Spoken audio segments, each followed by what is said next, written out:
Japan, for example, where if you go in there and you would be talking about how you are a criminal, that you have done these illegal acts against God, and your individual soul is basically what matters, and then it would go to heaven or hell. One of their first questions that they asked the missionaries historically has been, but what about our families? What about our ancestors? And belonging to our ancestors, belonging to our families was actually seen as being more important than, I guess, the individual's eventual fate.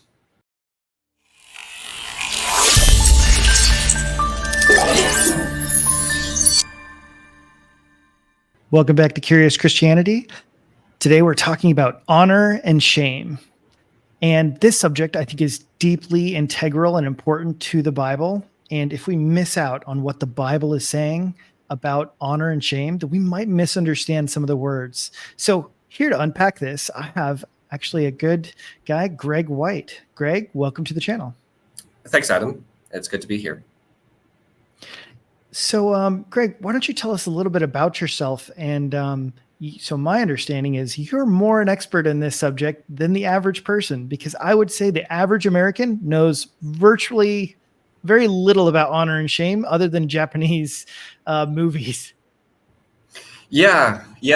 Well, being someone who watches Japanese movies as well, I can definitely relate to that. For me, I am Canadian. I am currently studying at Asbury Theological Seminary, doing my PhD in intercultural studies. And this is probably my last year. I'm transitioning out. I'm going to be starting as a pastor back up in Canada starting in December. So I'm going to be moving back up north. My PhD dissertation is a comparative study of Japanese Christian history and Korean Christian history, and basically asking what historical factors led to what happened there. I guess the reason why you would see that I'm more of an expert is there was a conference that happened in Indiana a couple of years ago, the Rethinking Hell conference, and I presented on thinking about the topic of hell from the perspective of honor and shame. And I guess that's what kind of got into this conversation in a way. Yeah, for sure. Well, and since you're studying, you said for your dissertation, you're studying kind of Japanese, kind of these Asian cultures. Yep. Aren't they distinctly honor and shame cultures compared to, the West? Compared to the West, yes. I think one of the things that we need to think about, though, is there's no pure honor and shame or guilt, innocence, or it's like every culture has a mix of different values.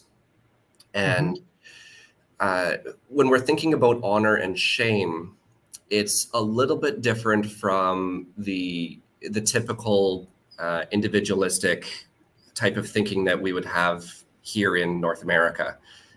Canada is very similar to the United States in that sense. So that's why I'm referring to both of us in this. We over here tend to emphasize more the individual.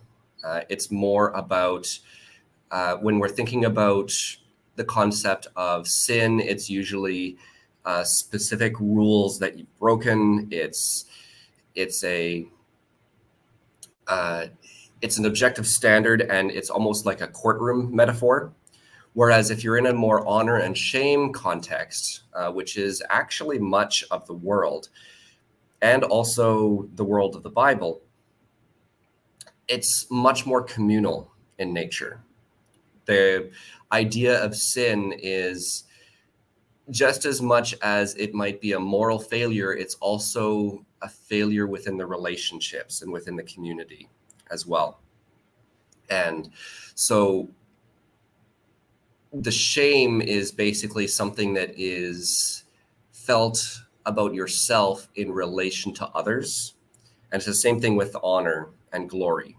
It's basically something that is felt in that sense. And yes, you are absolutely right that East Asia is much more honor and shame based than that, or than what we would assume here in the West. But it's also, even within that honor and shame, it can be shown in very different ways. Mm-hmm. Well, and that is one of the really interesting aspects, is that honor doesn't have like a universal referent. Like certain things might be honoring in certain cultures. Yeah. But the other thing that, so like, cause I believe you said that this is actually more prevalent amongst most of the nations of the world, as opposed Yes. to being a very individualistic society. Cause I was just thinking, the Japanese and stuff were the first ones to come to my mind, of course, cause I, love The Last Samurai and, other Japanese, movies or whatnot. But I also was thinking about like the Middle East is also highly honor shame. It comes out in a different way, but it is highly, highly, highly honor shame. Also, much of Africa is honor shame as well. Well, and I was just thinking about the Spartans, from kind of the Greek area, even them, a lot of people recognize that as having a great deal of kind of honor and shame, where the idea was that the women would send out their sons or husbands and say, yeah, come back with your shield or come back on it. It was the expectation, like you better make something happen, and it'll be shameful if you don't. Yeah, basically. And the shame doesn't only affect you, it affects your entire family. So it's your entire family, it's your entire community, it's your entire people. So that's why in some circumstances or some cultures, you might have honor killings. So if someone, for example, from a Muslim background becomes a Christian, that is a sin considered shirk, which is a very deadly. It's a sin that carries a death sentence, and quite often in some of those countries, not all, it's the family that would kill a person who commits shirk in order to save the face of the rest of the family. In Eastern Asia, there's not as much of a sense of, at least not anymore, a sense of it. Someone in my family has dishonored the family, so the family's going to go kill them. It's more, I have brought shame upon my family, so I need to kill myself in order to save the face of the rest of the family.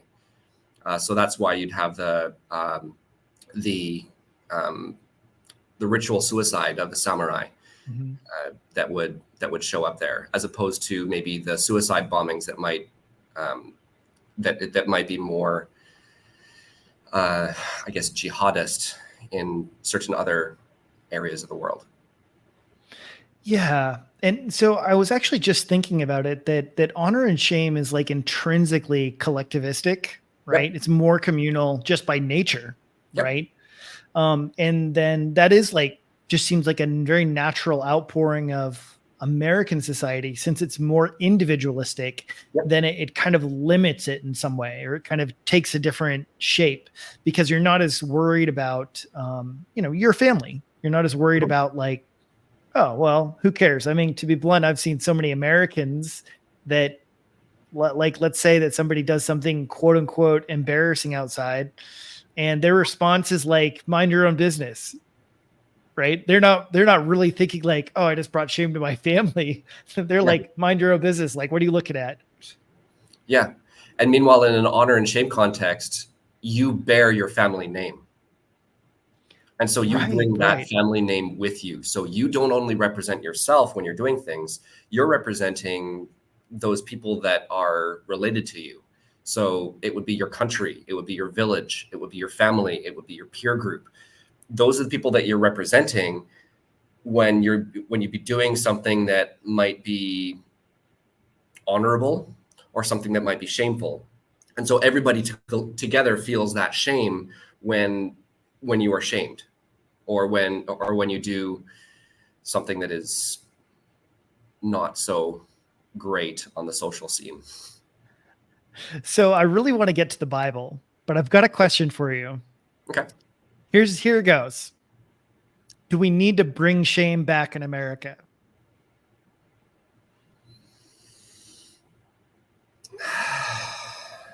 That is a big sigh. That is a big sigh, ladies and gentlemen. Well, okay, that it's kind of a it's a complicated question because to a degree there already is, even in a smaller degree, that in some circumstances here there is still a certain sense of shame and family honor. There's also There is also a debate between different scholars on the subject as to whether or not cancel culture is seen as a form of honor and shame. And so I think it is. in some ways, yes. In some ways, yes. It's not purely an honor and shame. It is in the sense that you are mass canceling the person or organization that you're fighting against. That is true. But at the same time, you're not really connected to your community as much. It's still very hyper individualistic. It's also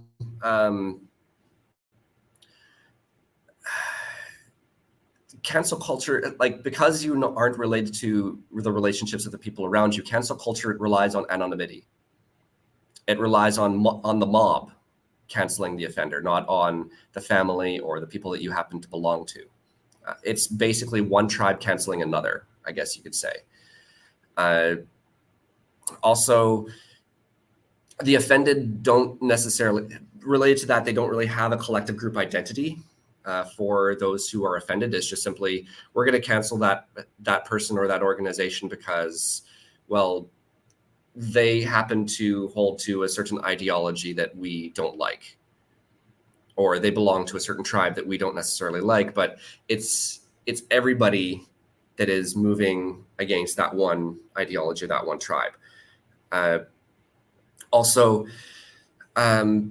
if you think about it, in Western society, there have been examples of public shaming that has happened in the past as well, where...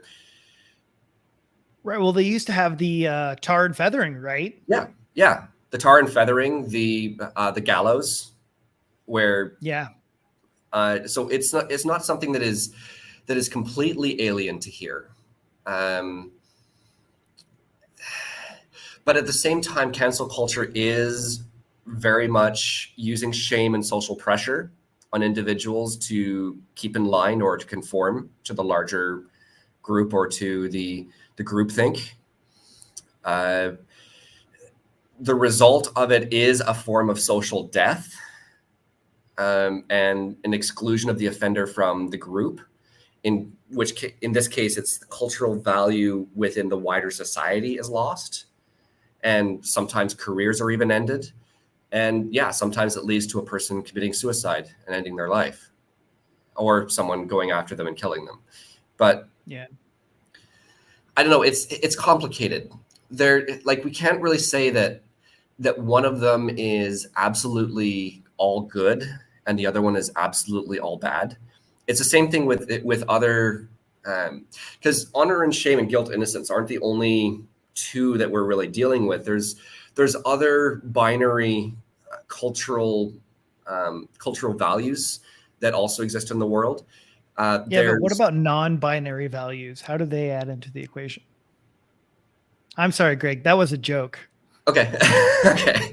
No, I'm just like, forgive me. I mean, since you're in the midst of talking about the whole cancel culture and everything, like, it just seemed fitting to throw in a non-binary joke, but I didn't mean to derail right, you. yes. Okay, I finally got it. I'm a little slow. Yeah. I'm sorry. Play on words there. Yeah.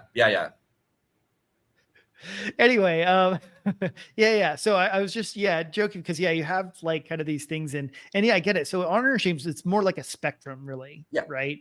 And like kind of how it's applied and all these things.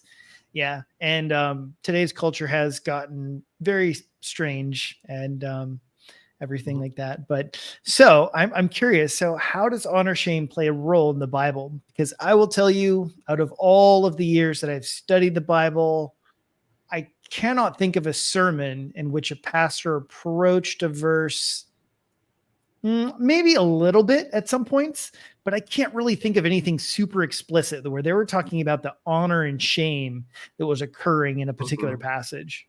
It is pretty rare.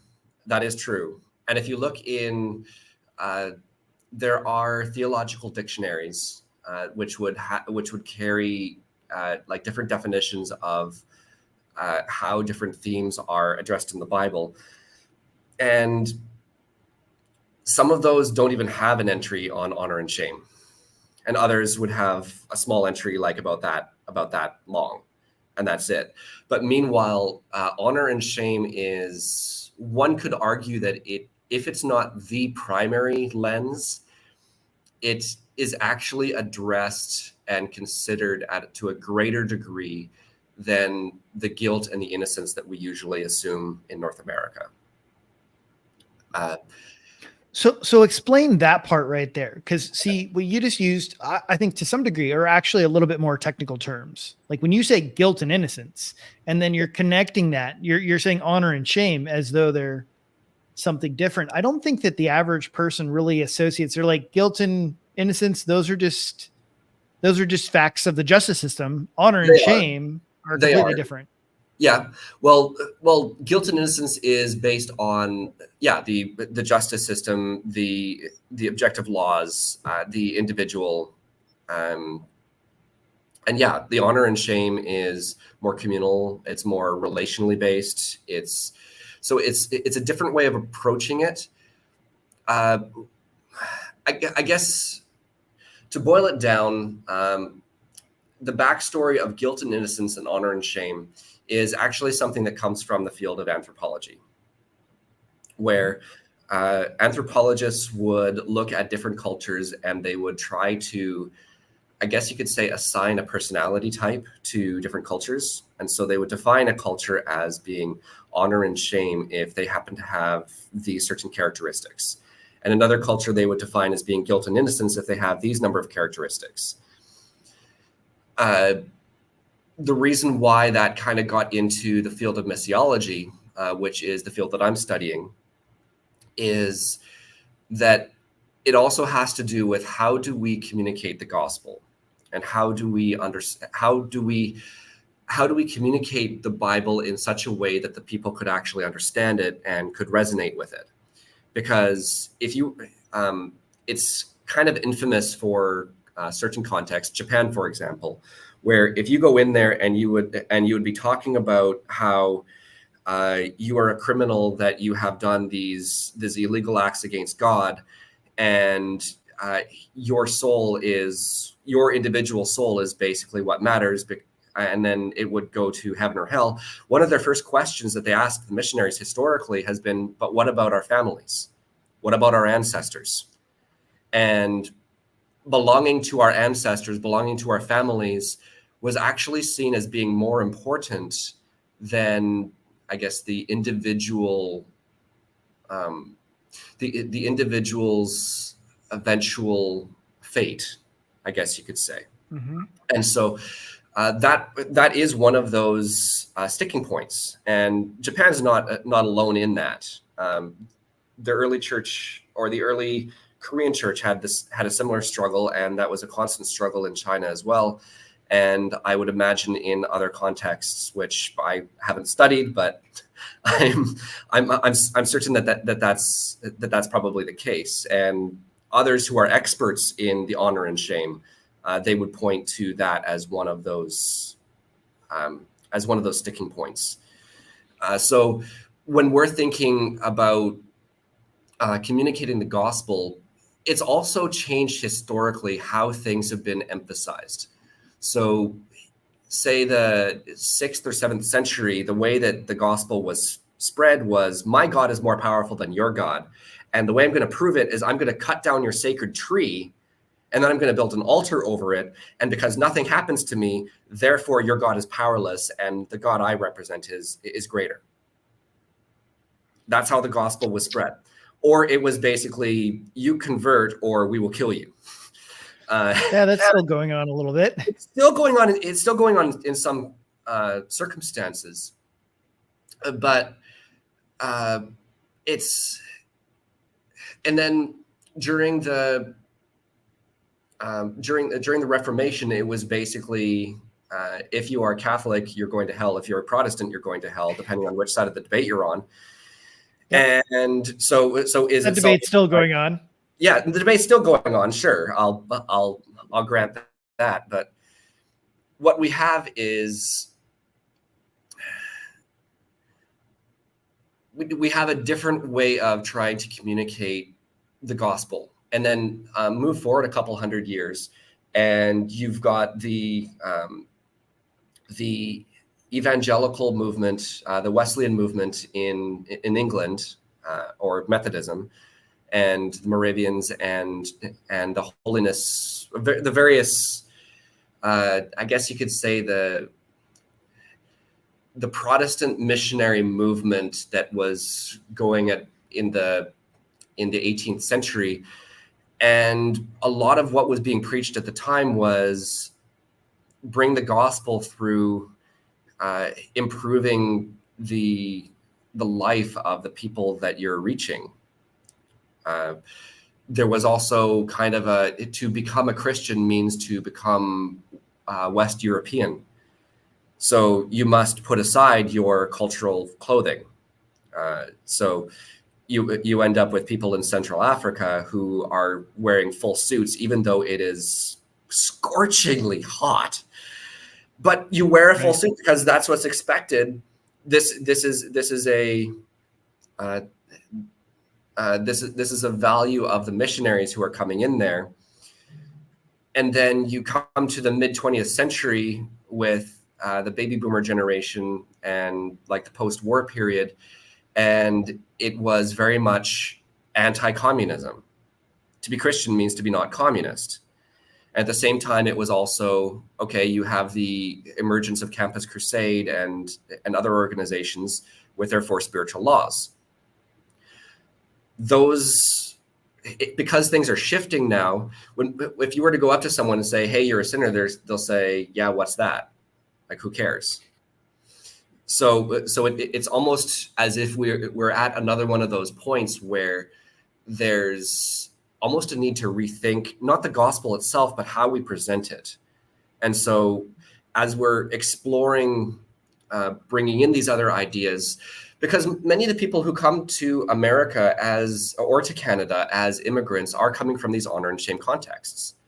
So how do you communicate the gospel to those people who have more of a communalistic perspective on things, or who are more concerned about I guess, how their family is portrayed, or how their nation is portrayed, or how their village is portrayed?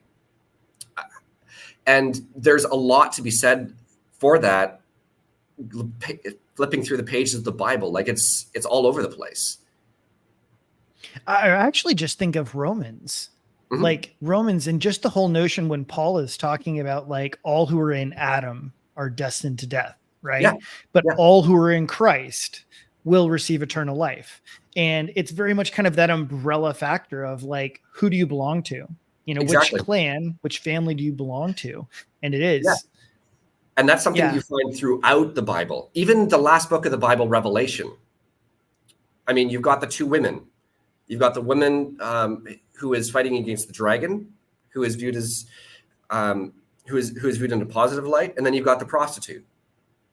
You've got the mark of Christ, which is put upon the remnant, those who belong to him, and then you've got the mark of the beast. You've got the city of New Jerusalem, which comes down out of heaven, and then you've got the city of Babylon. It's basically a line in the sand with a choice: which brand do you belong to? Which side are you with? And then also the constant theme in the Old Testament that God has about the glory to his name and the glory of his people. One of those very commonly cited Bible verses, usually whenever people would have prayer meetings, is 2 Chronicles 7:11. Like, if my people who are called by my name will humble themselves, if my people who are called by my name. It's a collective, and it's basically these people who it's a reputation as a people, collectively. Yeah. Romans would be another good example, as you are mentioning, but also if you think about it, within Romans, you have this conflict under the surface to a degree, but you've got this conflict between the Jewish believers and the Gentile believers, which Paul is addressing throughout. And the Jewish believers, well, in their mind, in order to have the honor for as the people, they need to follow the law. And the Gentiles are coming in and they're like, well, we're not that. And the historical context within Romans, before Paul wrote Romans, Claudius had kicked all the Jews out of Rome because of riots related to Christos, or to Christ. So the church was already there in Rome at that time. Some of those Christians went to other places, including Corinth, and some of those Christians actually became co-workers with Paul when Paul first arrives in Corinth, and they're working together, starting up the Christian church there. They also had some Gentile converts that were back in Rome, and when the Jews were kicked out, the Gentile church began to grow, and they become bigger, and then the Jewish people are allowed to come back when Claudius cancels that, okay, you're no longer allowed in Rome anymore. And suddenly you have this really big Gentile church, and then you've got a slightly smaller Jewish church. Both of them are saying, we're the ones that own Christianity in the city. Right. And so you almost have this dynamic. Ephesians would be another great example where the images of being adopted, the image of becoming citizens in God's kingdom, the image of being God's handiwork and being his masterpiece, the idea of being God's image, which we find all the way back in Genesis chapter 1, where we are God's image. What does that mean? It means that we are his representatives. It means that we either bring honor or shame to his name by what we do in the world. In Deuteronomy, we have this part where God is saying to Israel, you know what? I did not choose you because you were so great or numerous or because you were mighty. I chose you in order to bring honor to my name and also to be a witness to the nations around you. You got the calling of Abraham where, you've got this elderly couple who are barren. In that context, to have children that's a sign of honor. To not have children, that means there's something wrong with you. It's shameful to be an elderly, barren couple. And yet these are the people that God calls and chooses. And then he brings them and says, okay, you're going to have a great nation born from you. It takes several years, but God says that through your family, the nations will be blessed. You will be a blessing. Those who bless you and your people will be blessed. Those who curse you and your family will be cursed. To a degree, a negative example of honor and shame would be what was going on behind why Paul wrote 1 Corinthians, where there were these different factions that were rising up behind the different teachers. And you have some who are saying, I follow Paul, some saying I follow Apollos, others saying I follow Peter, and forming into different factions and groups and basically trying to stand up for them. And Paul is saying, you know what? It's not about me. It's not about Peter. It's not about Apollos.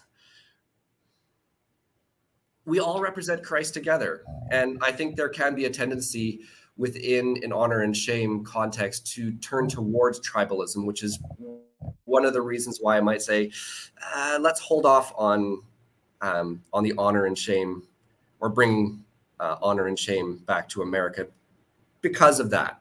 But so I've got a question for you about this a little bit, right? Because okay, let's look at the New Testament church even, right? So these people are coming from Judaism. They're coming from, some of them are coming as Gentiles, right? So we'll include, all these different environments and different things like that, right? Mm-hmm. And so some of them are undoubtedly going to come from a culture in which the shameful things are not good things. I'll just say in a more objective, from a Yeah. Christian perspective, what they're being ashamed of or being scolded for is not legitimately okay. So, would you say then, for a Christian, should they be able to take on a new identity and a new concept of shame? Because, like, if you're coming from a certain Mhm. culture, right? Yep. And maybe, I don't know, there's lots of different little things. Let me give you one illustration that was, to me, probably the first most solid illustration that I heard of this honor shame distinctive. It Mhm. was actually by Nabil Qureshi. Mhm. So he wrote his book, Seeking Allah, Finding Jesus. Yep. And in Great there, book. he kind of goes through this pace of explaining the difference between honor and shame. And he gives a great example because I could just picture it exactly. And he gives this example of going to McDonald's, and he goes through the thing and he buys water. He just says, like, oh, I just want water because it's cheaper. Right. Mhm. But then, of course, he takes his cup and he fills it up in the soda machine, and the cashier calls him out. Right. And he's like, dude, obviously my cup is not full of water because it was like clear and everything like that. And so he just completely denies it and kind of like pours it out and tries to, fill it with water afterwards. But in his explanation of what happened there, he said the big deal was not lying. He said, honestly, it wasn't a big deal that I lied. The big deal was that I got caught in front of Mhm. everyone. And so Mhm. that it would be shameful for everyone there to be with me and to see me, filling up and getting caught in front of the cashier. But the big deal was not like that, oh yeah, I told her I wasn't going to do it. And he said, that's one of the big differences is what was wrong with the situation was the group perspective, was the fact that he was being shamed in front of the coworkers, Mhm. in front of the Mhm. McDonald's. Yeah, that's a really good example where the locus of morality is external as opposed to internal, or at Yeah, least yeah. or at least that it's more based on the relationships around you than it is to an objective standard. Yeah, no, and that's so like that, like right there, like is a really, really powerful kind of statement. Yeah, the locus of morality is based on the external rather than the internal. And I feel like honestly, that was kind of what Jesus was fighting with the Pharisees over. Mhm. The Pharisees were constantly consumed with like how they looked in front of everyone. They were, yep. Which brings up another little nugget about thinking about honor and shame. Uh, Christianity is also prophetic to an honor and shame context. For example, as Christians, we have the value of humility, where Yeah. we are to forget about ourselves and forget about our own name. Meanwhile, uh, there is almost a sense of you need to bring glory and honor to the family or to the nation or to your people. Think about how, like, think about the nativity story for a sec. Where, I mean, it's not quite Christmas yet, but it'll probably be approaching Christmas in the next couple of months. We usually celebrate it by setting up these nativity scenes, but we don't really think about different aspects of that nativity. I mean, like Abraham and Sarah, we have Zechariah and Elizabeth, who are an elderly barren couple, whom the angel speaks to the angel speaks to Zechariah in the temple about the birth of John. We have Mary. She wasn't a middle-aged woman. She was a young teenager, maybe 14 or 15. So we have a situation of teenage pregnancy, unmarried or unwed teenage pregnancy. How many churches do you think she would be welcomed into if she were to walk in and, like, would the neighbors believe her when she said that an angel talked to me and told me that God himself was going to make me pregnant? I mean, just think about the reputation that she would have, and then think about the reputation that Joseph would have.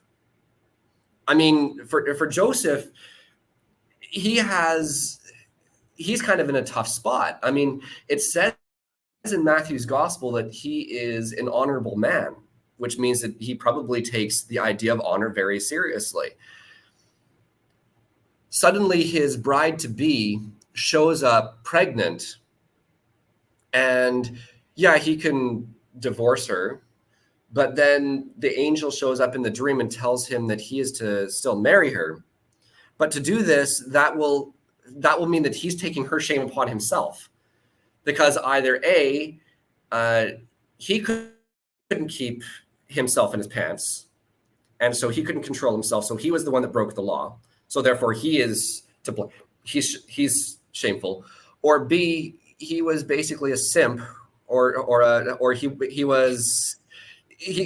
basically a rube that, like, okay, the guy is like, your girl just came back and she's pregnant with somebody else, and you're still going to marry her, like, yeah, and you're still okay with that, and you're still okay with that, exactly. And then we have the we've got the idea of how Jesus probably would have been treated growing up.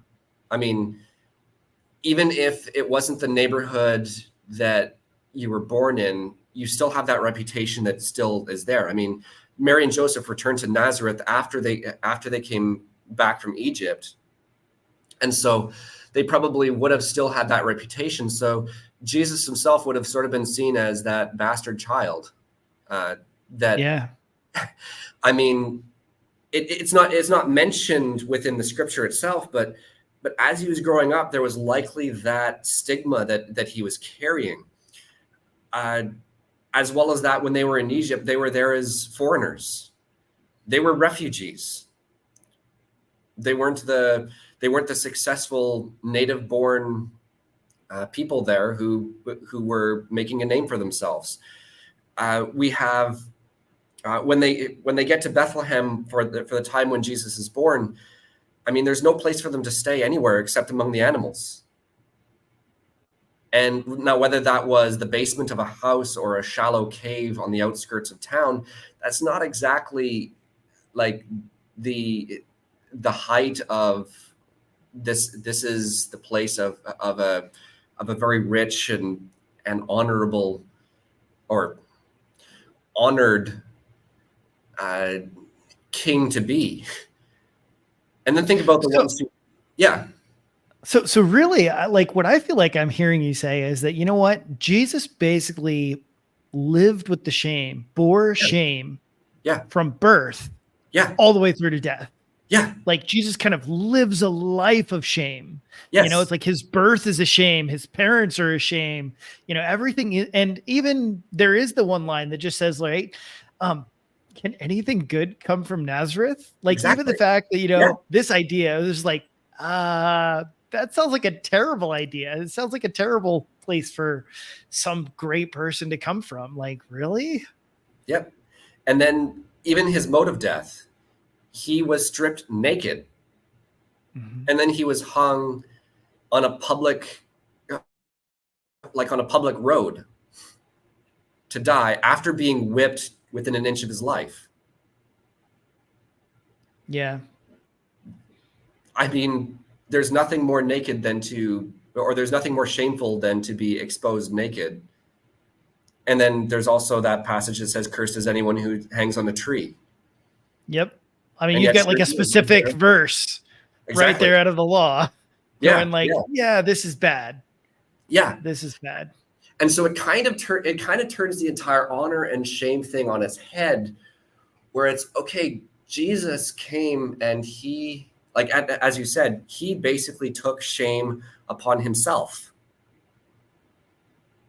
And the cross was shameful, and shame leads to death, whether social death or physical death or spiritual death. And that's what the cross did. But then, because that's not the end of the story, he rose again a few days later, basically glorified now, or vindicated. Yeah. Like, the shame is reversed. It's almost as if the people that God chooses, or the way that God chooses things, is in a way a reversal of what we usually think of as as valid. Quite Well, often. yeah, like totally. Yeah, it's that whole like upside down kingdom, right? You want to Yeah, be exactly. first, be last. Yeah. And I even think about like Revelation 12, right? Hmm. When it's talking about Satan warring against Michael and his angels. And the conclusion is like, and Satan, was defeated. He could not overcome them, and they overcame him by the blood of the Lamb and the word of their testimony, whom they did not love their lives even unto death. And so it's like, Yeah. wait, how did they win? They won through dying. Yep. That was their victory point, right? It's like, Yep. that doesn't sound very victorious, but Or think about the forgotten sacrament. I don't know this one. What's this? Yeah, the forgotten sacrament. Uh, I forgot so, it, apparently. well, it's been forgotten because we have a tendency of overlooking it or not thinking about it. I'm referring to foot washing. Okay, okay. So yeah. Well, no, seriously. Like if we're thinking about it, when Jesus and his friends were sitting down for the Last Supper, they Yeah. started arguing amongst themselves once again, basically the same argument that they have been having the entire time through. Which one of us is to sit on his left side, which is to sit on the right? Who's going to be the most honored? Who's going to be again, here's the honor and shame stuff coming in. Who is going to have that position of honor and authority within the kingdom? And Jesus turns around, he gets up, he takes off his robe, he grabs a towel and a basin, he washes their feet, and then he tells them to do the same for one another. Something which we have not done in probably almost 2,000 years. The thing is that it very much, even though we may say, okay, it might not be because it doesn't point to the complete gospel, but I think it does. It really does point to the gospel because it is an upside down kingdom.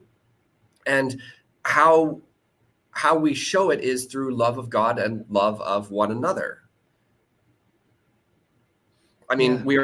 we're a community that is being healed and is being brought back together as part of the first fruits of the overall redemption of the world and of the cosmos. As Christians, that's what we are, at least as far as I understand it. Well, and what's funny, you mentioning that in this particular setting is that, that's what Jesus says about the woman who washes his feet with her hair, Mm-hmm. right? He says, wherever the gospel is preached, so will this woman's story be told. There we go. And so just talking about, you're making that connection of like the gospel, and it's like, it's right there, right? It's literally exactly that, where she is there washing his feet, with her hair. And that actually brings us in with one of the most classic scenes that shows honor and shame, like headline honor and shame.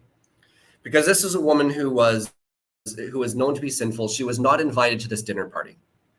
She shows up and she starts washing Jesus's hair, crying out for her sins, but also, yeah, or his feet. Well, his hair in some, yeah, it's his feet in most right. of it. There's one person that has the hair, but most of it is the feet. You're right. You're absolutely right. I stand corrected. But I forgot about that.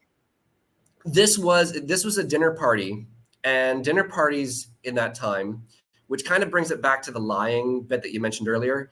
It's kind of proverbial in certain honor and shame contexts where lying is fine, but to be a bad host is the ultimate of sin. One of the churches that I attended during my undergrad and seminary days had a lot of Iranians, and they basically said that was one of the things that they grew up with as a value, like that, as you need to be a good host. If you are not a good host, it is the ultimate of shame. But anyway, usually within those contexts, there would be a higher seat and a lower seat, and these dinner parties would be an occasion for the host to try to do social networking and also to show off just how great they are by the people that they invite to this party. Jesus was brought along, but he wasn't really put in a place of honor. And when he came in, his feet and his hands weren't washed by this person's servants, which kind of indicates that he was not in that place of honor at all. This woman who likely wasn't invited and was kind of looked down upon by everybody in presence, she comes in and she gives Jesus the very honor that this other guy who was supposed to give Jesus honor if he truly recognized him as a legitimate teacher, he fails to do. And so then when he becomes indignant and like angry at this, what this woman is doing, and that Jesus is actually accepting this, Jesus turns right around and he says, you know what? This woman has shown me the honor that you have not. Yeah. Yeah. Real big. And yeah. Yeah. So I'm a little curious to mention exactly one of those other things that you kind of gave a little bit of a talk about, and that is the relation of honor and shame to hell and the penalties and punishments. Because I do feel like this is something that I feel like is much more lost on Americans. I feel like it is more understood in some other cultures. I don't feel like many Americans think about how you die mattering quite as much. Like, let me give you an example. I've had some relatives, they went to jail. Most of us didn't really care that much. I mean, I'm not saying like we didn't care for their safety or anything like that, but I've been around other families, and like if a family, one of their family members went to jail, it would be a huge deal. Like, you know, they would just feel horrible about it. Most of us really didn't, you know, and we still, you know, they came over for dinner, like after they got out and stuff like that. Like, you know, it wasn't really that big a deal. So, but I feel like there's a significant difference, you know, when you're talking about, oh, so-and-so was executed as a criminal. So-and-so was, you know what I mean? Like, yep. I feel like there's a significant difference between that and like, I don't know. Cause I feel like today, yeah, like if a bad uncle goes rogue and does terrible stuff and he gets punished for it, I don't know. To me, American families, we write them off pretty quick. It's like, oh, that's just crazy Joe. That's just crazy, whatever, you know? Yep. But yes, so, and related to that, it's also what happens to your body after you die as well is also seen as honorable or shameful as well. To have your body left out in the open to be eaten by scavengers, that is seen as the ultimate shame. But instead to have your remains, or I guess the remains of your body honored and properly cared for, so then they are ready for that day when God would put them back together again, basically resurrection, which again is what I believe. Yes, I believe in resurrection. I believe in creation. Well, I hope so. I have to declare that because there is a tendency among some Christians to kind of ignore the physical and to just assume that after you die, you go to either a spiritual place called heaven or a spiritual place called hell, and there you receive eternal life forever and ever, no matter what. It's just a matter of real estate as to where you spend your eternal life. I say, I'm not really sure that that's what the Bible says. Now, of course, by saying that, I'd be immediately labeled as a heretic by some. I'll probably have a few coming on and saying that I'm a heretic because I say that. But don't worry, Greg. You're at home here. Yeah. Thanks. Well, I'm also going to be at home at the church where I'm going to as well. So it'll be fine. That's good. But the imagery that we find within the Bible seems to indicate that that when salvation comes, it is a cosmic salvation as well as a communal and also an individual salvation. It's basically it's a renewal of everything, a restoration, if you will, a redemption, I guess you could call it. Yeah. Those parts that do not want to participate in that renewal will be consumed and done away with. Again, that's what I believe. Sure. How this kind of relates to the question of hell, I did cover it somewhat during my lecture the lecture that we referenced at the beginning from Rethinking Hell conference a couple years ago. There is an objective judgment, and there is a division between those who belong to God and those who do not. Going back to the brand loyalty thing, which brand do you belong to? There is an objective separation between those whom Jesus knows and who love and represent, who properly represent Jesus, and those who do not. Between those, I guess, between the righteous and the wicked, there is a definite separation. And in that sense, conditionalism or annihilationism agrees with the eternal conscious torment view. But there's also the place, as we're thinking about honor and shame, where there's the place of death and the place of the removal of that which offends the honor of God. I mean, to have a place that is still in active rebellion against God after the judgment, and that continues forever and ever and ever, that brings dishonor to God. And so to remove that and to have everything restored and renewed, that's one thing that conditionalism or annihilationism or terminal punishment or whatever term you happen to give agrees with universalism. Because universalists would share that belief that everything is restored and things are good again everywhere. God is all in all. Eternal conscious torment disagrees with that, but agrees with there is an objective judgment between what is good and what is not.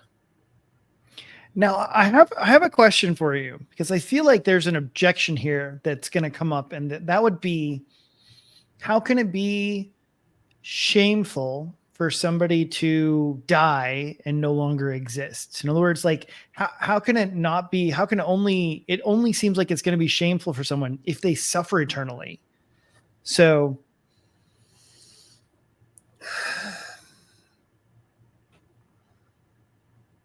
which is a good point. But if you think about the human proclivity to try to make a name for ourselves, to try and create a reputation, to leave our mark on the world, if you will, to have a purpose to our life, to basically say, yes, I existed and my existence mattered or matters. I mean, how many empires have been all about trying to extend or get into immortality or eternal life or eternal remembrance for the emperor or for the victorious armies? Those that are defeated, they're defeated in shame. They're no longer there. They're forgotten. mm-hmm. And so it's kind of like what's the point of your life? And so, Well, so you know what? See, that's what makes me think about this a little bit. mm-hmm. Is for example, so I did a whole thing on the parable of the rich man and Lazarus. Yeah. Right. Mm-hmm. And I very much believe it's a parable. And a lot of people have argued, that it's not a parable, but it's a real story. And one of the biggest components is that it's a real story because Lazarus is named and he's not named anywhere else. Okay. All right. Or people aren't typically named in parables. And so they argue it's like, it seems like he has to be talking about some sort of real story. But to everyone who says that, I believe that it's because they don't understand the parable. Mm-hmm. the point of the parable is that Lazarus is named. And that is going back to the idea that God knows the names of those who are his. And the rich man doesn't have a name because I don't know Yes. you. And You're that not is part of our group. Mhm. You know? That's a very good point. There's other elements as well. You notice that how like their destiny had nothing to do with what they believed. I don't know about that. Well, okay. In the parable itself, In the parable, if we're just looking at the parable itself, we're not looking outside of the parable. The rich man died. He had great honor among the people, but then he did not have a name after he died. Awesome point. I love that. Lazarus, he was poor and he suffered, but then he was comforted afterward. He doesn't mention anything about other than what could be hinted at by, okay, the rich man wants Lazarus to continue to serve him even afterwards. So yeah, I guess there is a little bit of that there, but there's also another part as well that, okay, we need to differentiate between the pre-judgment, like the intermediate state, and the post-judgment final. The pre-judgment intermediate state, that's basically before Jesus comes back and restores things to the way they're supposed to be. Basically before that judgment day. Lazarus, or the rich man, is talking about, we need to send Lazarus back to my brothers because my brothers are still living wickedly. Well, that would not be the case after judgment. Yeah. At least as far as I know.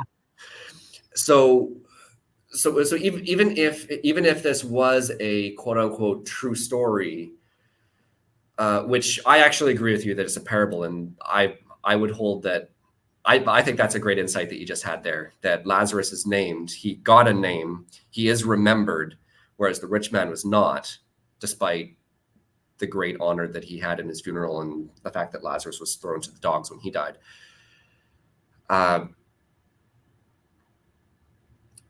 Even if we were to consider, like, even if that was an actual real thing of Jesus is saying this is what's actually happening right now, that's right now. That's not the eternal state, the final state.